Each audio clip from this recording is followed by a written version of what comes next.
Лекарите од Штипската клиничка болница се закануваат со тужби, ако не ги добијат парите за дежурства што во претходните години не им биле исплаќени според колективниот договор. По одржаните состаноци во сите оделенија, лекарите испратили и официјален допис до раководството, во кое бараат да го добијат тоа што им следува. Дежурствата во Штипската клиничка болница не се исплаќале десетина години, но предмет на анализа се последните 3. Првичните проценки се дека на лекарите треба да им бидат исплатени над 120.000 евра. Се разговарало парите што им ги должат да ги добијат на рати.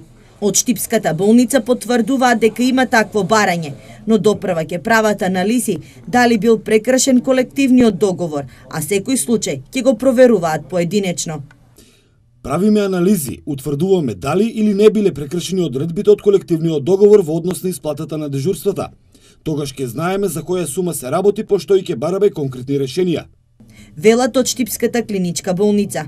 При својата последна посета на Штипската болница, министерот за здравство најави дека е можно да се разговара и за нов колективен договор, во кој ќе биде вметнато и најавеното покачување на дежурствата, што за лекарите и медицинскиот персонал, што треба да стартува со мартовската плата.